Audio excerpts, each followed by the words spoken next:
años leí la historia verídica de una mujer de 33 años que salió un lunes de su casa para dirigirse a su trabajo en la ciudad de Dallas, pero a las 3:30 de la mañana se da cuenta que está en Santa Fe, en Nuevo México. Eso es a más de 1,000 kilómetros de distancia de la ciudad de Dallas, sin tener la menor idea de cómo ella llegó allí.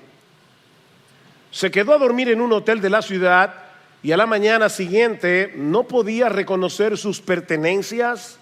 De hecho, ni siquiera se pudo reconocer a sí misma cuando se vio al espejo. Esta mujer estaba padeciendo de un severo caso de amnesia. Le tomó bastante tiempo de terapia, más de 1 año, poder recuperar completamente su memoria, sus relaciones, sus recuerdos, sus vivencias. Y a través de esta experiencia tan traumática, ella llegó a la conclusión de que la memoria no es meramente un asunto de recordar dónde fue que yo dejé la llave de la casa o dónde fue que yo dejé las llaves del carro. Ella decía, se trata más bien de entender en esencia quién eres tú. En otras palabras, la memoria es un asunto de identidad. Es un asunto de identidad. Si olvidamos quiénes somos, si olvidamos nuestro pasado, en un sentido real es como si perdiéramos nuestra identidad. Y tristemente, mis hermanos, ese es uno de los grandes problemas del cristiano. Que muchas veces padecemos de lo que podríamos llamar una especie de amnesia funcional. Olvidamos quiénes somos en Cristo y consecuentemente somos tentados a buscar en otro lado lo que ya tenemos en Él. Una amnesia funcional. Y ese era el problema que estaban padeciendo los creyentes de la iglesia en Colosas, a la que Pablo le envió la carta que nosotros tenemos en el Nuevo Testamento. Ellos estaban en peligro de ser extraviados por las enseñanzas de falsos maestros que querían hacerles creer que ellos necesitaban algo más aparte de Cristo para tener una vida espiritual más plena, una nueva experiencia mística, una nueva revelación, una nueva lista de reglas humanas a las que ellos debían apegarse. Y es por eso que el tema de esta carta es la supremacía de Cristo y la plenitud que los creyentes tenemos en Él. Pablo va a decir en el capítulo 2 de la carta que en Cristo habita corporalmente toda la plenitud de la deidad, porque Él es Dios y por lo tanto nosotros estamos completos en Él. Déjame ver, tal vez estabas medio adormilado pensando en la cuenta que tienes que pagar mañana. En Cristo habita corporalmente toda, no parte, no la mayor parte, toda la plenitud de la deidad, y nosotros los creyentes estamos completos en Él. Él es el todo en todos, como va a decir Pablo en el capítulo 3, versículo 11. Es por eso que alguien resumió en una frase bastante memorable todo el contenido de esta carta de esta manera: todo Dios está en Cristo, todo Cristo está en ti. Todo Dios está en Cristo, todo Cristo está en ti. De manera, mis hermanos, que la única forma de continuar avanzando en nuestras vidas cristianas es recordando quiénes somos en Él y viviendo en consecuencia. Debemos cuidarnos de padecer de amnesia funcional. Y eso es precisamente lo que quiero que veamos en esta mañana en Colosenses capítulo 1, los versículos 21 al 23, donde Pablo describe toda nuestra vida desde nuestro nacimiento hasta la eternidad en función de nuestra relación con Cristo. Él no solo quiere que veamos lo que ahora somos en Cristo, sino también lo que éramos sin Él y lo que luego seremos cuando estemos con Él por los siglos de los siglos. De ahí el título de mi sermón de esta mañana: sin Cristo, en Cristo, con Cristo. Sin Cristo, en Cristo, con Cristo. Al final de cuentas, lo que tú y yo somos depende de la relación que tengamos con Él. Cristo nos define, es Cristo el que nos describe como seres humanos. Tú eres lo que eres dependiendo del lugar que Cristo ocupa en tu vida. Veamos entonces, en primer lugar, nuestra anterior condición sin Cristo. Nuestra anterior condición sin Cristo. En el texto que Sigfrido leyó, vimos en el versículo 20 que Pablo había mencionado que por medio de la obra de la cruz se había establecido la base para una paz duradera en toda la creación que había quedado trastornada por causa de la entrada del pecado. Noten una vez más Colosenses capítulo 1 versículo 20, dice Pablo: y por medio de él reconciliar todas las cosas consigo, habiendo hecho la paz por medio de la sangre de su cruz. Por medio de él, repito, ya sea las que están en la tierra o las que están en los cielos. Pero ahora Pablo quiere mostrarnos el impacto de esa obra de reconciliación, no en el cosmos completo, sino en los creyentes de manera particular. Y él lo hace a través de un contraste. Mira lo que tú eras sin Cristo, para que ahora puedas apreciar lo que eres en Cristo. Versículo 21. Y aunque vosotros antes estabais alejados y erais de ánimo hostil, ocupados en malas obras, sin embargo ahora Él os ha reconciliado. Pablo nos dice en primer lugar que tú y yo, cuando estábamos alejados de Cristo, estábamos alejados de Dios o éramos extraños, como dice la Reina Valera del 60. En otras palabras, estábamos alienados de Dios, completamente separados de Él, sin ningún tipo de relación amistosa con el Señor. Pablo describe esto de una forma para mí más dramática en Efesios capítulo 2 versículo 2. En aquel tiempo estabais sin Cristo. De aquí saqué la primera parte de mi título, de mi mensaje hoy. En aquel tiempo estabais sin Cristo, alejados de la ciudadanía de Israel, ajenos a los pactos de la promesa, sin esperanza y sin Dios en el mundo. ¿Se puede estar en una condición peor? Sin Cristo, sin Dios, sin esperanza en este mundo. El tipo de relación que tú y yo teníamos con Dios no era la de un hijo con su padre, era la de un culpable con su juez. Y mi amigo, si tú estás aquí sin Cristo en esta mañana, todavía continúas en esa condición. Continúas en esa condición. En lo que respecta a Dios y a su pueblo, eres un extranjero, completamente ajeno a todos los privilegios de la ciudadanía celestial.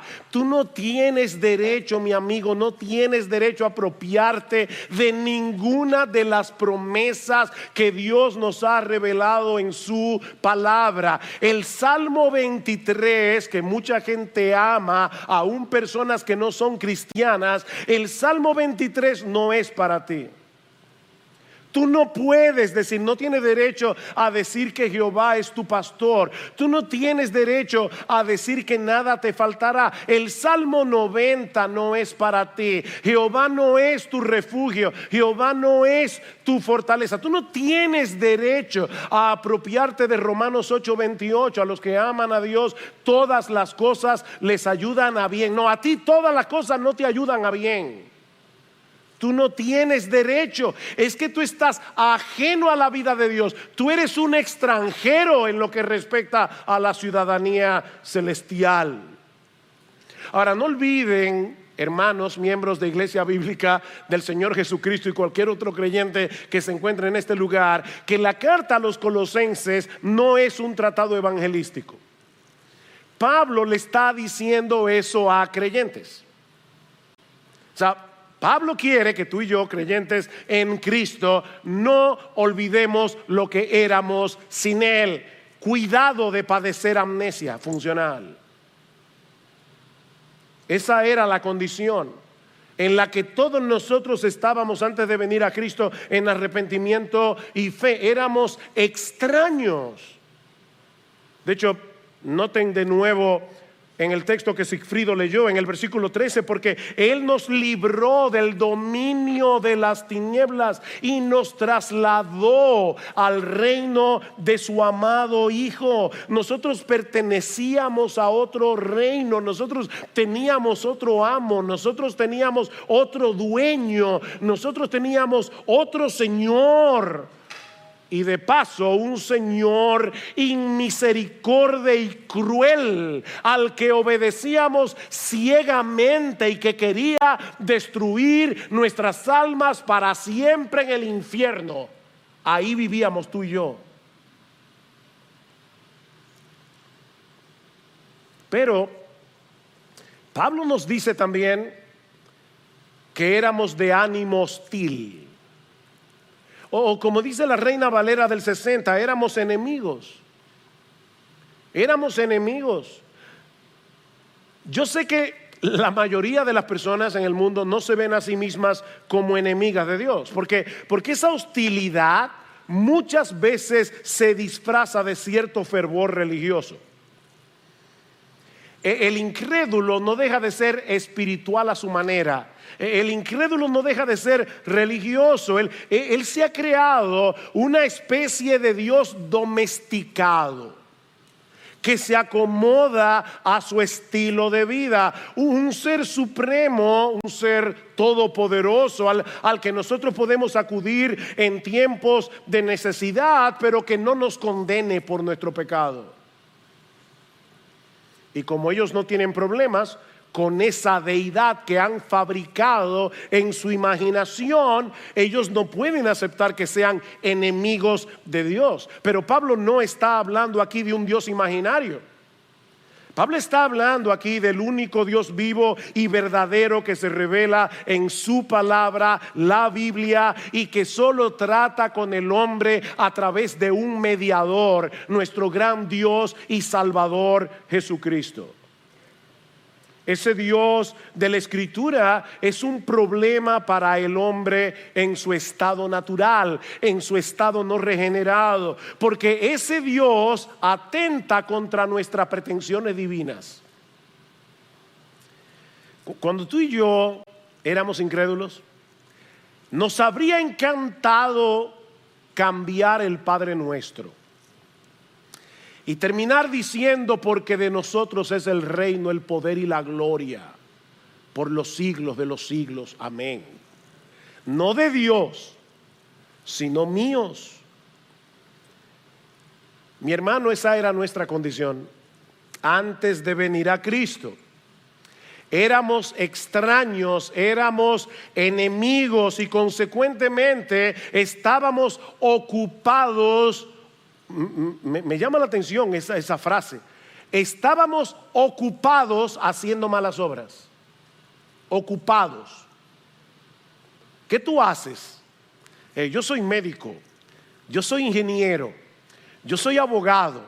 Ok, mira, si tú eres inconverso, si tú eres Si tú eres incrédulo, si tú nunca te has arrepentido de tus pecados y te has convertido a Cristo de todo corazón, tu ocupación es hacer malas obras. Tú vives ocupado en malas obras. Esa hostilidad que nosotros teníamos con Dios producía una vida de desobediencia y de rebeldía. Y déjenme decirles algo, mi amigo, si tú estás aquí en esta mañana sin Cristo, es importante que te haga esta aclaración. No hay que ser un asesino, no hay que ser un adúltero, no hay que ser un ladrón para caer en esta categoría. Un montón de personas decentes están incluidas ahí, porque lo que no se hace para la gloria de Dios, lo que no se hace en el marco de la voluntad revelada de Dios, es una mala obra en el mejor sentido de ese término.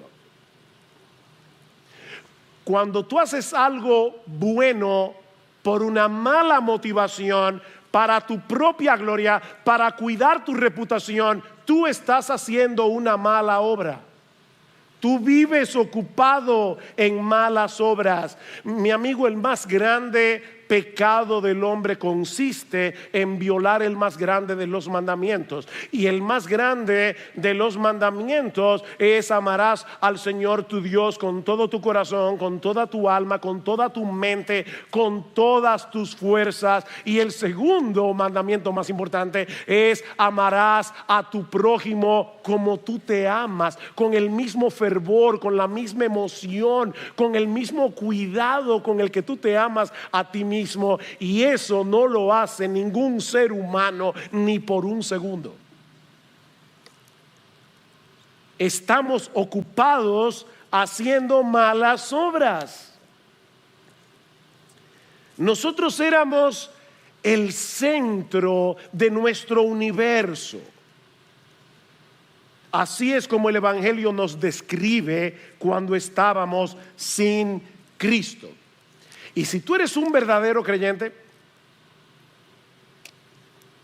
vas a aceptar esa descripción como buena y válida. Óyeme, si tú estás peleando con esta descripción de Pablo, probablemente tú no eres cristiano. Dios todavía no ha abierto tus ojos para que tú veas la corrupción de tu corazón. No podemos decir que hemos creído en el Evangelio sin aceptar previamente lo que el Evangelio dice de nuestra condición sin Cristo, porque Él no vino a llamar a justos sino a pecadores. Él vino a sanar lo que estaba enfermo. Los creyentes sabemos, aunque muchas veces lo olvidamos, que éramos 1000 veces peores de lo que nuestro peor enemigo piensa de nosotros. ¿Tú tienes alguna persona que piensa muy mal de ti? Vamos, piensa. ¿Hay alguien que tú sabes que piensa muy mal de ti? Tú eres peor. Tal vez tú no tienes los defectos que esa persona te atribuye, pero si te examinamos a la luz del estándar de perfección de Dios mismo, tú eres, y yo también, 1000 veces peor. ¿Y sabes lo que esa descripción debería producir en nosotros? Gratitud y humildad. Gratitud y humildad. Nosotros deberíamos vivir sorprendidos de ser cristianos, porque mira, mi hermano, ser cristiano es un milagro. Eso es un milagro.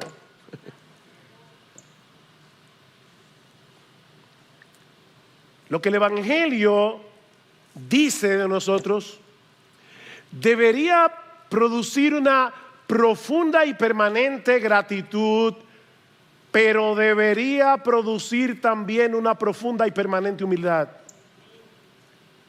mansedumbre.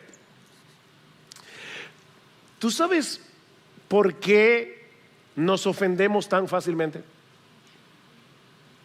¿Tú sabes por qué se nos hace tan difícil perdonar? ¿Tú sabes por qué tan fácilmente caemos en el descontento, caemos en la amargura? Porque en el fondo de nuestro corazón, nosotros creemos que merecemos algo mejor. Creemos que somos merecedores de una mejor vida. Pero el creyente que vive arraigado en el Evangelio nunca deja de asombrarse del inmensurable amor de Dios en Cristo. Ellos no se sienten merecedores de todo el bien que reciben de la mano de Dios y de los hombres. No somos merecedores. Yo creo que el secreto de Pablo estaba ahí. Pablo nunca olvidó que él había sido un perseguidor de la iglesia. Y es precisamente por eso que en las cartas de Pablo la gloria de Cristo resuma por todas partes. Es Cristo, Cristo, Cristo, Cristo. O sea, Pablo era cristocéntrico porque él sabía lo que él era. Ahora, esa terrible condición que Pablo describe aquí no tiene como propósito aplastarnos bajo el peso de nuestra miseria anterior. No, el propósito de Pablo es resaltar la gran obra de redención que Cristo llevó a cabo a nuestro favor en la cruz del Calvario. Y eso nos lleva a nuestro segundo encabezado. Ya vimos nuestra condición sin Cristo. Veamos ahora en segundo lugar nuestra nueva identidad en Cristo. Nuestra nueva identidad en Cristo. Dice Pablo, versículo 22, sin embargo, a pesar de todo lo que éramos, ahora Él os ha reconciliado en su cuerpo de carne mediante su muerte. Él os ha reconciliado.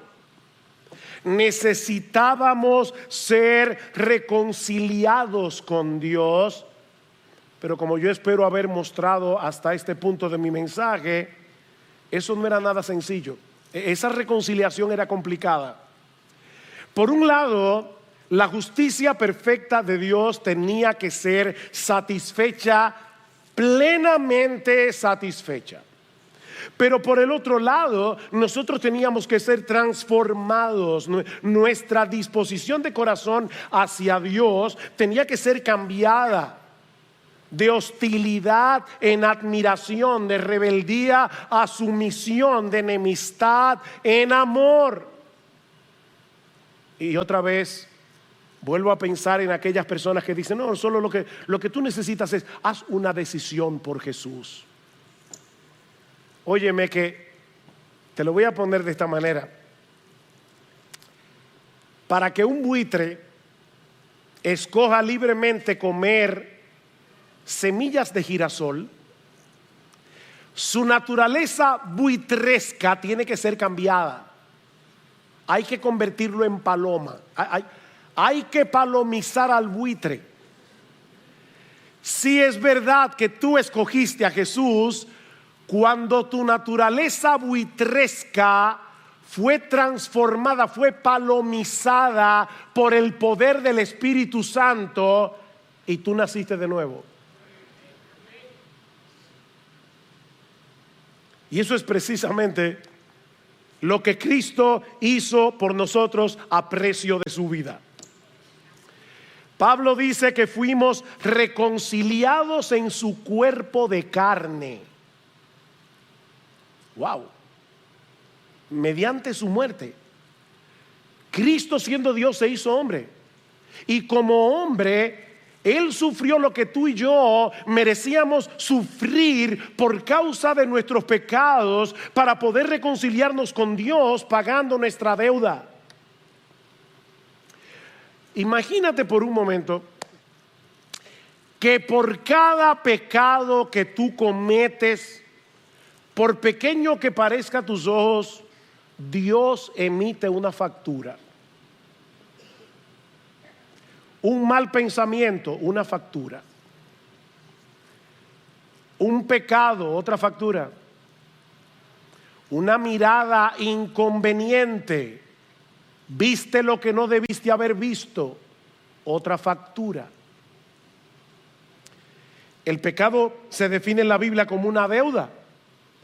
Ahora, añádele a todas esas facturas las cosas buenas que tú debiste haber hecho y no hiciste, porque dice la Escritura en Santiago capítulo 4 que el que sabe hacer lo bueno y no lo hace, le es pecado. Así que por cada cosa buena que tú debiste haber hecho y no hiciste, otra factura.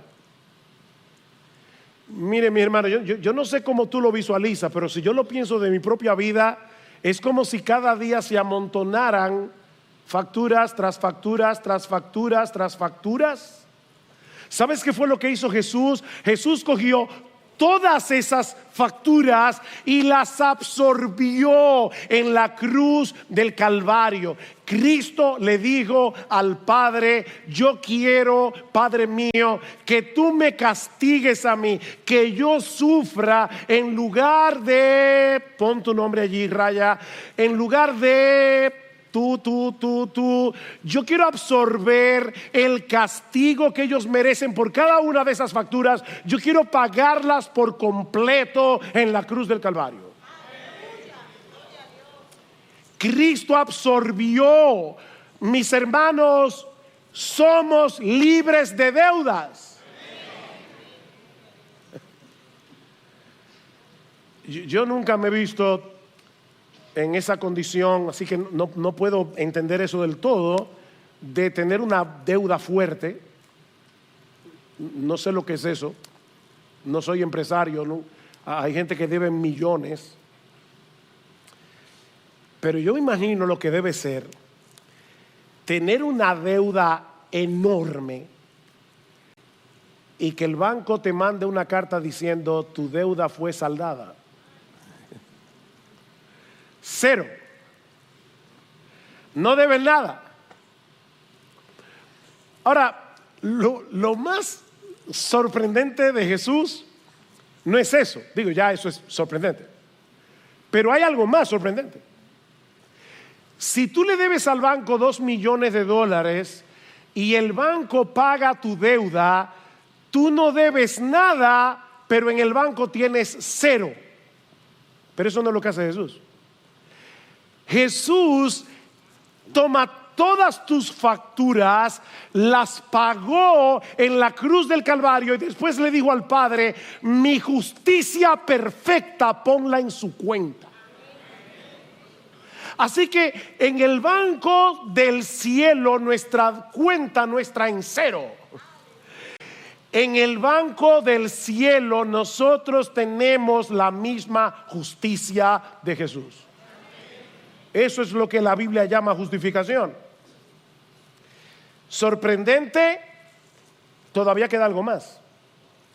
Que yo le decía, nosotros necesitamos que la justicia de Dios sea satisfecha, pero nosotros necesitamos que la disposición de nuestro corazón sea transformada.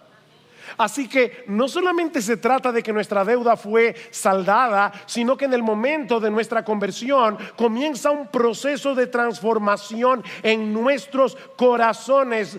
Cristo envía a nosotros su Espíritu para cambiar nuestra rebeldía en obediencia, nuestra hostilidad en amor, nuestro prejuicio contra Dios en admiración y adoración. Eso está haciendo el Espíritu Santo en ti y en mí. Qué gran salvación.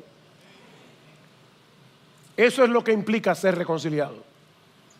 La justicia perfecta de Dios quedó satisfecha, nuestro corazón fue transformado. Así que he aquí las dos fotografías, la una al lado de la otra. ¿Han visto esos anuncios, sobre todo de dieta? Antes, después. Bueno, eso es lo que tú eras antes.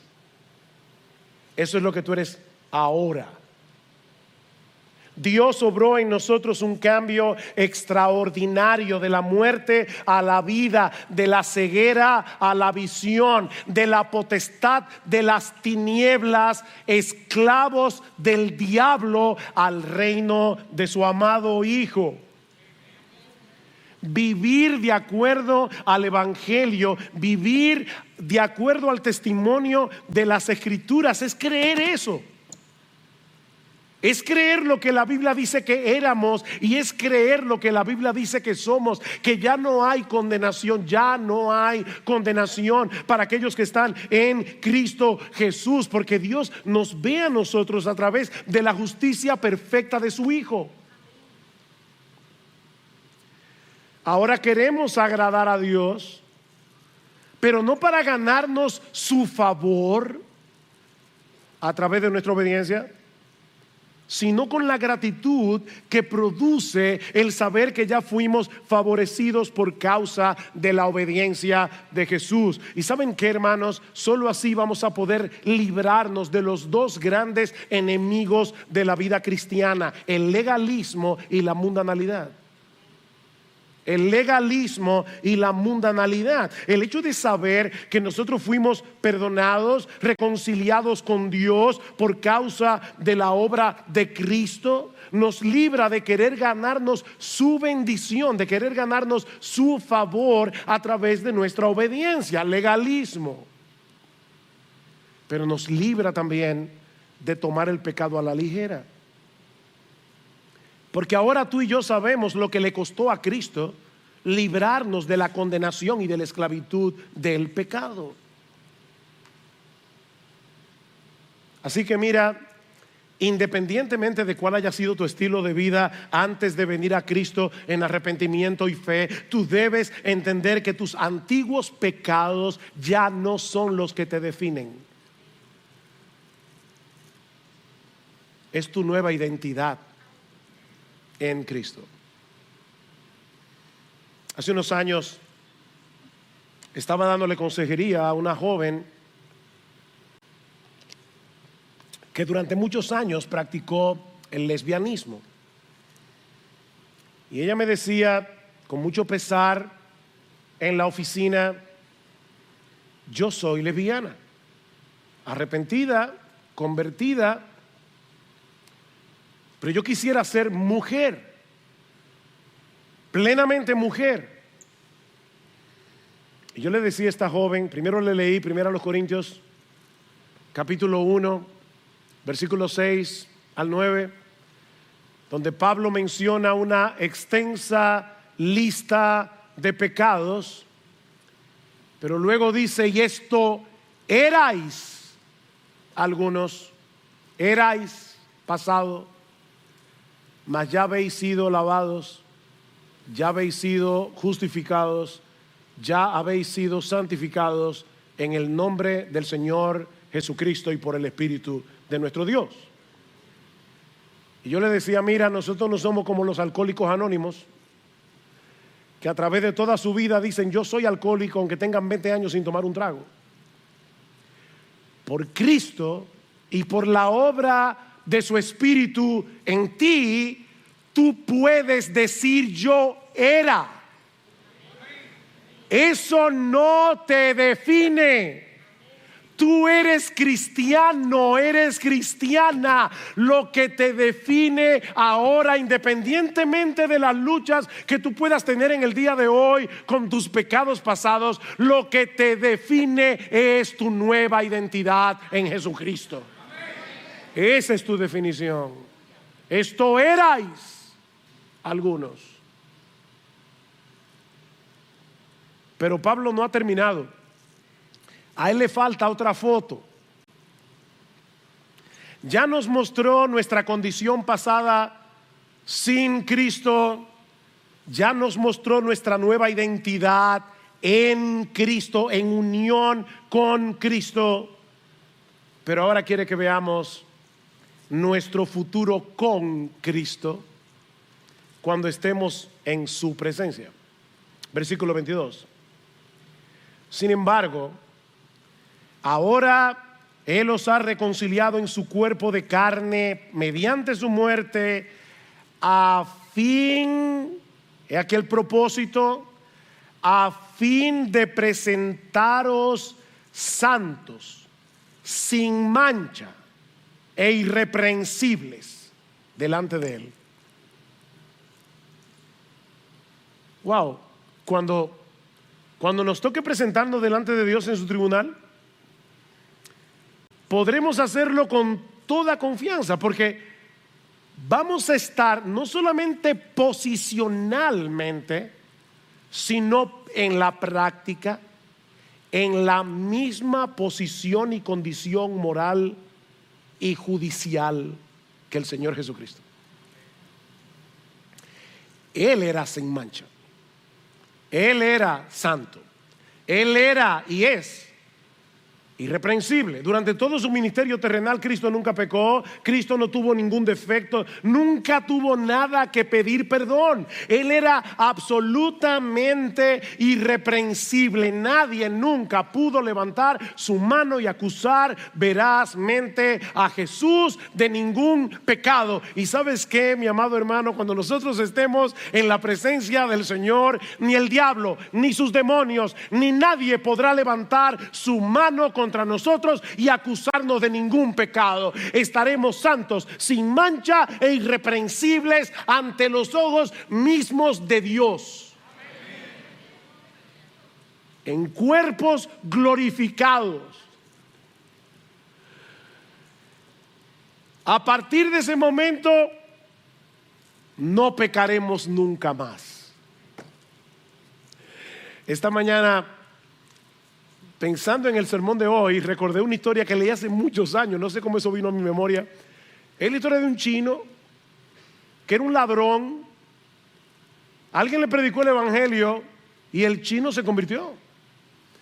Y decía la historia que la primera vez que el chino va a la iglesia y ve en la pared los 10 mandamientos, él era completamente ignorante del cristianismo, él se puso súper contento porque él no lo leyó como mandamientos, sino como promesas. No matarás, no robarás. ¡Ay, qué bueno! No dirás falso testimonio, no codiciarás. Bueno, la exégesis no estuvo del todo correcta, pero en el fondo eso es verdad. Algún día ya nosotros vamos a poder leer los 10 mandamientos como promesas. No matarás, no cometerás adulterio, no robarás, no codiciarás, no tendrás dioses ajenos delante de mí, porque tú y yo seremos perfectos. Perfectos. La obra de santificación será completada cuando estemos en su presencia en cuerpos glorificados. Algún día experimentaremos tal transformación que cada célula cancerosa de pecado que todavía mora en nosotros será completamente eliminada de nuestros cuerpos para siempre, jamás. ¿Qué dice Juan? Primera de Juan, capítulo 3, versículo 2, que cuando le veamos seremos semejantes a Él porque le veremos tal como Él es. Pero ¿sabe lo que añade Juan? Que el que tiene esa esperanza en Él se purifica a sí mismo, así como Él es puro.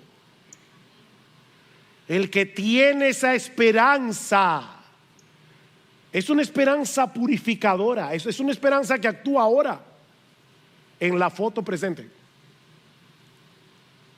Ahora Pablo termina este pasaje con una advertencia. Versículo 23: si en verdad permanecéis en la fe, bien cimentados y constantes, sin moveros de la esperanza del evangelio que habéis oído, que fue proclamado a toda la creación debajo del cielo, y del cual yo, Pablo, fui hecho ministro. Lo que Pablo está diciendo aquí no es que un verdadero creyente puede perder la salvación. Lo que él está diciendo es que la perseverancia en la esperanza del evangelio es la marca distintiva de aquellos que de verdad han abrazado el evangelio. La fe que salva persevera. Estos colosenses que estaban siendo seducidos por los falsos maestros, Pablo le está diciendo: óyeme, si tú eres seducido por uno de estos falsos maestros y comienzas a buscar en Cristo lo que solo Él te puede dar, eso puede estar indicando que tú no eres un verdadero creyente. ¿Y cómo lo sabemos? Porque la misma Biblia lo dice. Primera de Juan capítulo 2 versículo 19: salieron de nosotros, pero no eran de nosotros, porque si hubiesen sido de nosotros, habrían permanecido con nosotros, pero salieron para que se manifestara que no todos son de nosotros. La doctrina de la seguridad de salvación no fue revelada en la Biblia para que los creyentes vivan despreocupados, sino para que pongan más empeño en mantenerse edificados en ese evangelio que originalmente nos salvó.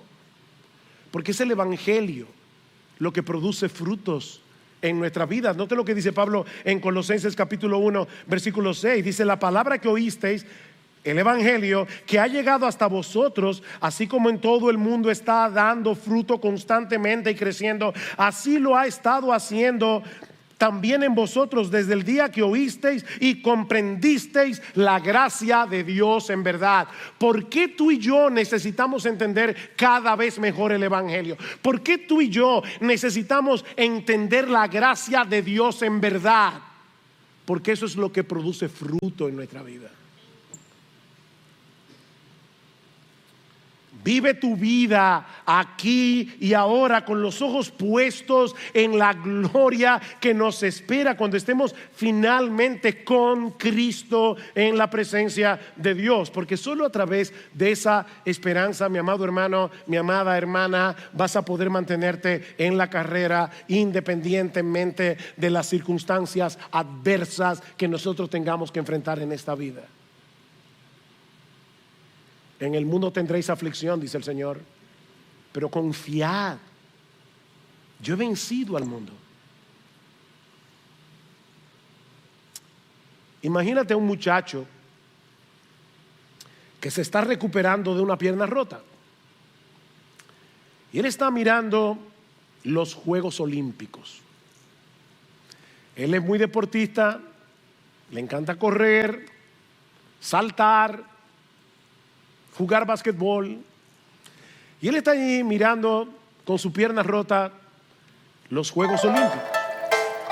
Le encanta ver a los atletas correr, saltar, y en su corazón él anhela poder hacerlo, pero no puede correr a esa velocidad, no puede saltar tan alto todavía.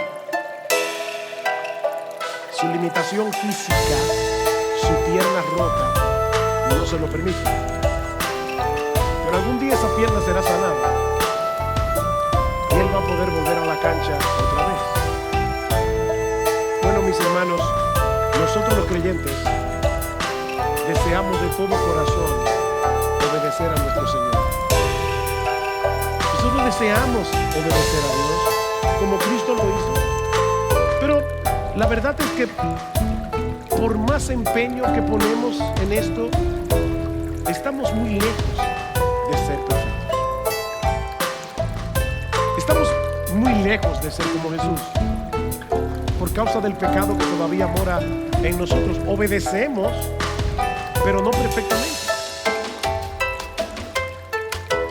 Pero no por eso dejamos de esforzarnos en dependencia del Espíritu Santo, anhelando con esperanza aquel día cuando no nuestra pierna, no, el cuerpo entero roto sea sanado.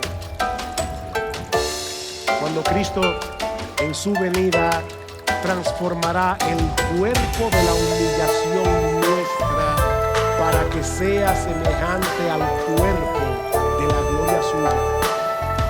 ¿Cuánto anhelamos que llegue ese día? Y ahora yo te pregunto, si tú profesas ser creyente, ¿es evidente en tu vida ese deseo, ese anhelo de ser cada vez más como Cristo? Cada vez menos como tú. ¿Anhelarías poder pecar sin ser descubierto? ¿O el pecado es algo que tú sinceramente aborreces? Es algo que aunque lo cometes te avergüenza. Tú puedes percibir en ti un deseo genuino de obedecer a Dios. aunque percibes al mismo tiempo la resistencia del pecado que todavía mora en tu corazón. Tú puedes percibir esa lucha. Bueno, si es así, dale gracias a Dios. De verdad, yo quisiera que en vez de aplastarte, le des gracias a Dios. Eso es una muestra de que tú eres cristiano. Eso es un indicio de que tú has sido regenerado, de que tú has nacido de nuevo, de que aunque el pecado mora en ti, ya no reina. Cristo reina, el Espíritu Santo mora en ti y te anhela celosamente.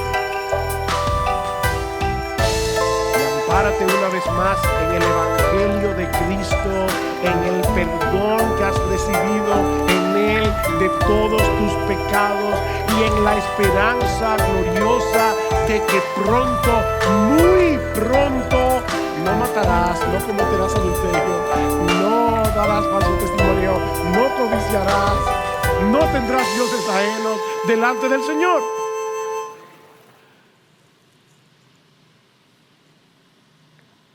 Pero si no es así, mi amigo, yo te invito en esta mañana a que vengas a Cristo en arrepentimiento y fe, con la disposición a divorciarte de tu vida de pecado, sabiendo de antemano que no vas a poder hacerlo en tus propias fuerzas, pero pidiéndole a Él que haga por ti lo que tú no puedes hacer por ti mismo. Conviérteme y seré convertido, oraba Jeremías. Oh, pídele al Señor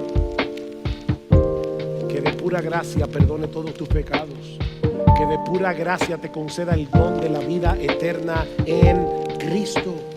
Mi amigo, tú eres un esclavo que necesita libertad, un condenado que necesita perdón y absolución. Tú eres un enemigo que necesita reconciliación, y eso solo será posible si te acoges a la gracia de Dios en Cristo por medio de la fe. Esa es la buena noticia del Evangelio, que hay perdón y vida eterna en Cristo para todo aquel que cree.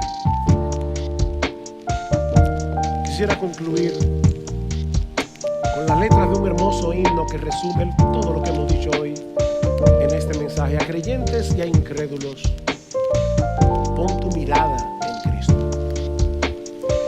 Los creyentes para su santificación, los incrédulos para su salvación.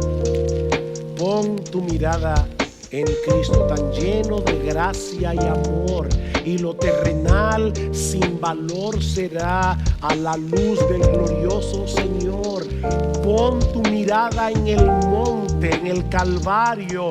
Verás su justicia y favor. En aquella cruz se entregó Jesús, nuestra deuda inmensa borró. Pon tu mirada en el día que Dios a Jesús levantó, y no temerás a la muerte nunca más, pues su vida eterna te dio. Pon tu mirada en los cielos, Jesús volverá por su Rey. Todos lo verán y confesarán toda gloria a Cristo el Rey. Cristo, mis ojos pongo en ti. Cristo, mi gloria y galardón. Te adoro, te anhelo, eterno Salvador. Oh Cristo, mis ojos pongo en ti. Oh mi amigo, pon tus ojos en Cristo. Hoy, ahora, pon tus ojos en Cristo. Que Él tenga misericordia